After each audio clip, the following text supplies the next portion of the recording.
എല്ലാവർക്കും പുതിയൊരു വീഡിയോയിലേക്ക് സ്വാഗതം. നമ്മൾ ഇന്ന് പാലക്കാട് ജില്ലയിലെ അകത്തേത്തറയിലുള്ള ശബരി ആശ്രമത്തിലേക്കാണ് വന്നിരിക്കുന്നത്.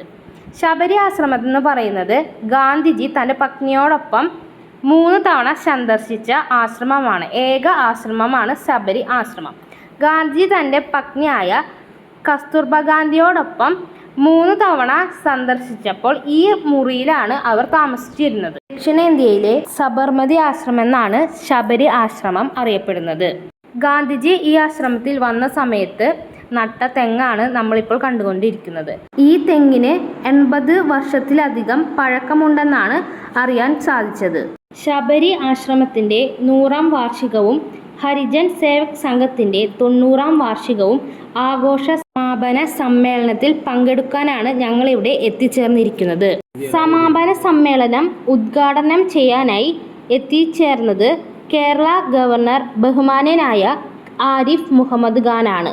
കൂടാതെ MP VK Sreekandan, panchayat president Sunitha Ananthakrishnan, Kerala Harijan Seva സംഘത്തിൻ്റെ president doctor N Gopalakrishnan Nair, പ്രകൃതി ചികിത്സകനായ ജേക്കബ് വടക്കഞ്ചേരി തുടങ്ങിയ പല പ്രമുഖ വ്യക്തികളും ഉണ്ടായിരുന്നു.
കേരളത്തിൻ്റെ ബഹുമാന്യനായ ഗവർണർ ഗാന്ധിജി താമസിച്ചിരുന്ന മുറിയിൽ പോയി ഗാന്ധിജിയുടെ ചിത്രത്തിൽ പുഷ്പാർച്ചന നടത്തിയതിനു ശേഷമാണ് സമ്മേളനം ഉദ്ഘാടനം ചെയ്യാൻ എത്തിയത്. നമ്മുടെ ബഹുമാന്യനായ ഗവർണർ ഈ സമ്മേളനം വിളക്ക് കൊളുത്തി ഉദ്ഘാടനം ചെയ്യുന്നു.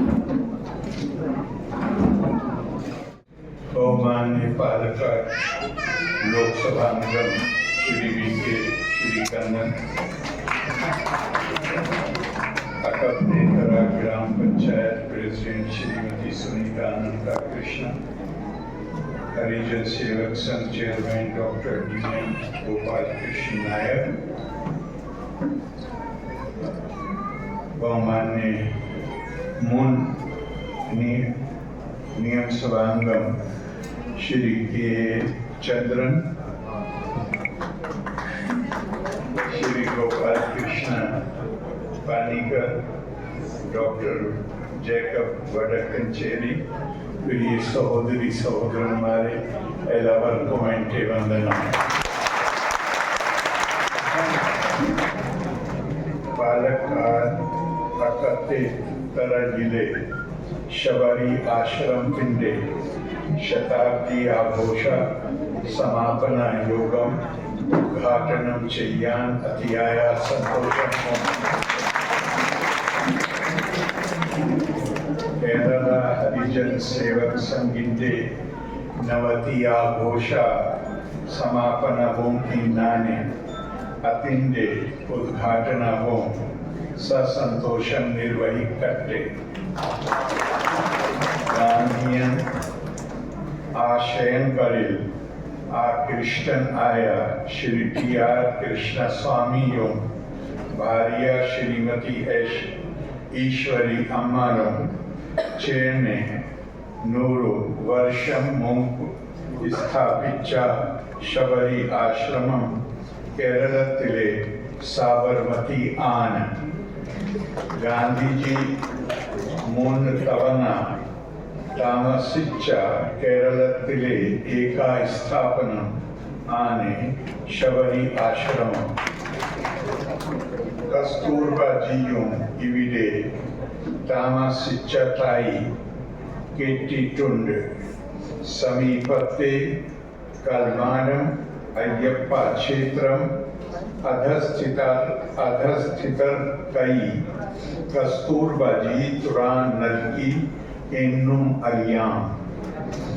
ജാതി മതഭേദം ഇല്ലാത്ത ജനങ്ങൾ ഒരു മുറിയിൽ ഇരുന്നു പഠിക്കുന്ന മാതൃക രാജ്യത്തിന് ആദ്യം നൽകിയ സ്ഥാപനവും ശബരി ആശ്രമം ആണ്.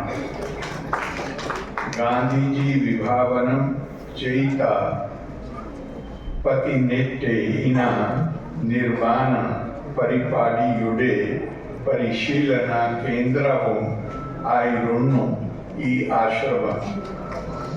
ധീര ദേശാഭിമാനി സ്വാമി ആനന്ദ തീർത്ഥന്റെ സേവനവും ഈ ആശ്രമത്തിന് ലഭിച്ചു. മിശ്ര ഭോജനവും ഇവിടെ പതിവായിരുന്നു. യുവഭാരതം എന്ന വാരികയും ആശ്രമത്തിൽ പ്രസിദ്ധീകരിച്ചു. മലബാറിലെ ബ്രിട്ടീഷ് വിരുദ്ധ പ്രവർത്തനങ്ങൾക്ക് ശബരി ആശ്രമം നേതൃത്വം നൽകി. ഈ പ്രദേശത്തെ ഉപ്പു സത്യാഗ്രഹ ജാഥ ആരംഭിച്ചതും ശബരി ആശ്രമത്തിൽ ആയിരുന്നു. ശതാബ്ദി ആഘോഷ വേളയിൽ ആശ്രമ സ്ഥാപകരായ കൃഷ്ണസ്വാമി ഈശ്വരി അമ്മാൾ ആശ്രമത്തിനായി ഈ സ്ഥലം നൽകിയ മക്കൾ വീട്ടിൽ അപ്പു യജമാനൻ തുടങ്ങിയ ദേശസ്നേഹികളെ നമുക്ക് നന്ദിയോടെ സ്മരിക്കാം. ഭാരതത്തിന്റെ സ്വാതന്ത്ര്യ സമരത്തിലെ സുപ്രധാന നിമിഷങ്ങൾക്ക് വേദിയായ ഈ ആശ്രമത്തിൽ വരാനും എല്ലാവരെയും കാണാനും സാധിച്ചതിൽ ചാരിതാർത്ഥ്യം ഉണ്ട്.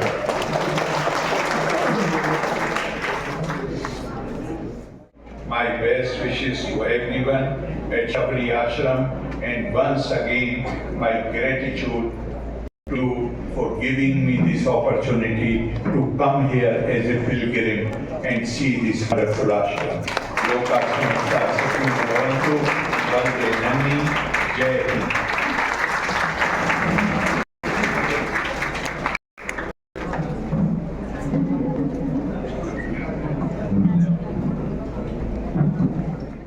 സമാപന സമ്മേളനം കഴിഞ്ഞ് അദ്ദേഹം മടങ്ങുന്നതാണ് നമ്മളിപ്പോൾ കണ്ടുകൊണ്ടിരിക്കുന്നത്.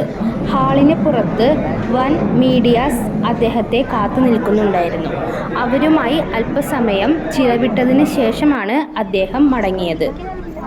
പുറത്ത് നിരവധി ആളുകൾ അദ്ദേഹത്തോടൊപ്പം ഫോട്ടോ എടുക്കാനും അദ്ദേഹവുമായി സംസാരിക്കാനും കാത്തു നിൽക്കുന്നുണ്ടായിരുന്നു. പുറത്ത് കാത്തുനിന്നവരെയെല്ലാം നിരാശപ്പെടുത്താതെ അദ്ദേഹം അവരുമായി സംസാരിച്ചതിനു ശേഷമാണ് മടങ്ങിയത്. ഇത് ആശ്രമത്തിലുള്ള മനോഹരമായൊരു ആമ്പൽ കുളമാണ്.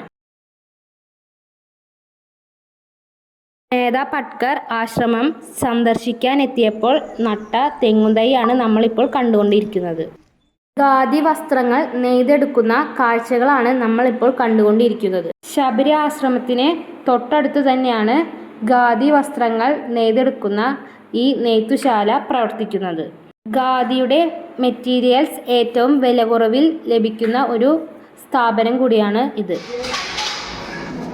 അപ്പോൾ നമ്മളവിടെ കണ്ടു പഞ്ഞി ചെറിയ തിരിയാക്കി അതിൽ നിന്ന് നൂലാക്കി ആ നൂല് കിഴിയാക്കി കിഴി അതിൽ നിന്ന് പിന്നെ തറിയിലേക്ക് വരുന്ന എങ്ങനെയാണെന്ന് തുടങ്ങിയിട്ടുള്ളത് പറഞ്ഞു തരും.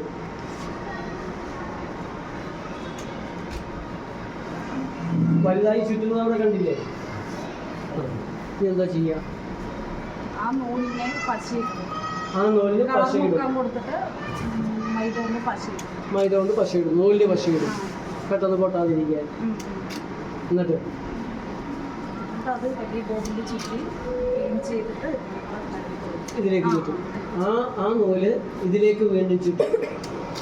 ആ സാധനം വെച്ചിട്ട് നിങ്ങൾ ഇതെങ്ങനെയാണ് ഇവിടെ ചുറ്റുന്നത്? അവിടെ പ്രോസസ് ഉണ്ട്. ആ ചെയ്ത സാധനം അവിടെ കൊണ്ടത് ഫിറ്റ് ചെയ്യും. താഴെ ഫിറ്റ് ചെയ്തിട്ട് ഇവിടുത്തെ ഇപ്പം എന്താ താൻ ചെയ്യുന്നത്? ഇത് ഞാൻ മുണ്ടാകുന്നത്.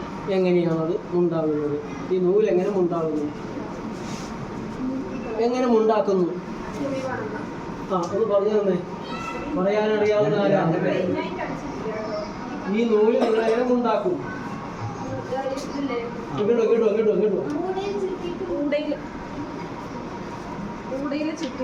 താഴെയുള്ളതിനെ ഊടും പാവും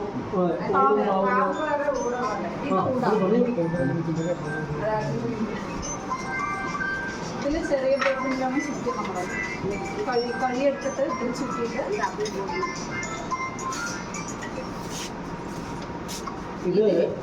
ഇത് അപ്പാർട്ട്മെന്റ് മെഷീനുണ്ട്. അതിന് ക്ലീൻ ചെയ്തിട്ട് ഇവിടെ കൊണ്ടുവന്ന് സെറ്റ് ചെയ്യും. ഈ ഊട് ഉപയോഗിക്കുന്നത് രണ്ട് തരത്തില് താഴേക്കും മുകളിലേക്കും മാറിക്കൊണ്ടിരിക്കുന്നു. അപ്പൊ അതിന്റെ ഇടയിൽ കൂടെ കൂടയിൽ നൂലിട്ട് അപ്പുറം പുറം കടത്തി അത് മുക്കുകയും താട്ടുകയും ചെയ്യുമ്പോൾ ഓരോ നൂലിന്റെ ഇടയിൽ കൂടെ ഇങ്ങനെ ഇത് വന്നിട്ട് അത് അവിടെ മെഷീനുണ്ട്. അതിന് ചുറ്റിയെടുക്കും. ഇവിടെ ഇത് ചുറ്റിയിട്ട് ഇത് വസ്ത്രമാവുന്നത് ഇങ്ങോട്ട് കാണിച്ചു കൊടുത്ത് നീ അടിച്ചെന്ന് കാണിച്ചു കൊടുത്ത് എങ്ങനെയാണ് കൂടുതൽ വസ്ത്രമായിട്ട് മാറുന്നത്? കരയാണിത്. ഇതിപ്പോൾ നിങ്ങൾ പറയുന്നത് മുണ്ടാണ്. ഭാവി മുണ്ടാണ് അത് ചെയ്യുന്നത്. അപ്പോൾ അവിടെ തുണിയാവുന്നത് കാണാം. അടിച്ച് പൊട്ടി. അപ്പോൾ ഇടക്കിടക്ക് പൊട്ടും. ഒന്ന് നേരെയാക്കണം. അത്രയും ക്ഷമയും കരുണയും മറ്റുള്ളവരുടെ പരിഗണനയൊക്കെ ഖാദിയിലുണ്ട്.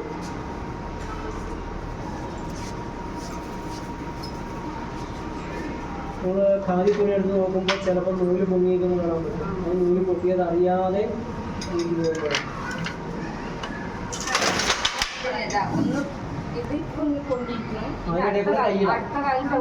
കൂടെ കൈയിടാം. ഓരോ കാല് ചവിട്ടുമ്പോഴും കുറെ ഒന്നിടവിട്ട നൂലുകൾ പൊങ്ങും, ഒന്നിടവിട്ട നൂലുകൾ താഴും. അതിൻ്റെ ഇടയിൽ കൂടെ ഊട് പോയി കഴിഞ്ഞാൽ പിന്നെ അടുത്തത് പൊക്കി. അങ്ങനെ ഓക്കെ.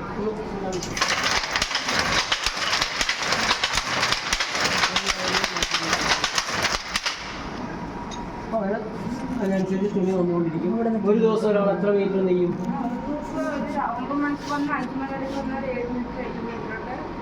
പരിചയമുള്ളവരാണെങ്കിൽ 7 മീറ്റർ 8 മീറ്റർ വരെ വേറെ ഒന്നും ചെയ്യാതെ രാവിലെ തുടങ്ങി വൈകിട്ട് വരെയാണെങ്കിൽ നെയ്യും.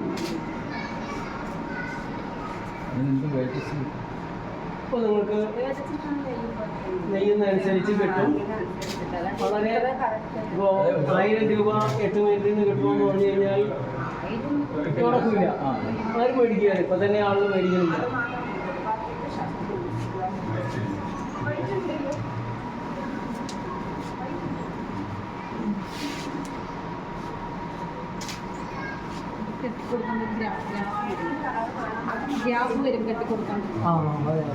ഇതാണ് കസ്തൂർബ ഗാന്ധി ആശ്രമം സന്ദർശിച്ച സമയത്ത് ഹരിജനങ്ങൾക്കു വേണ്ടി തുറന്നുകൊടുത്ത കൽമാടം അയ്യപ്പ ക്ഷേത്രം.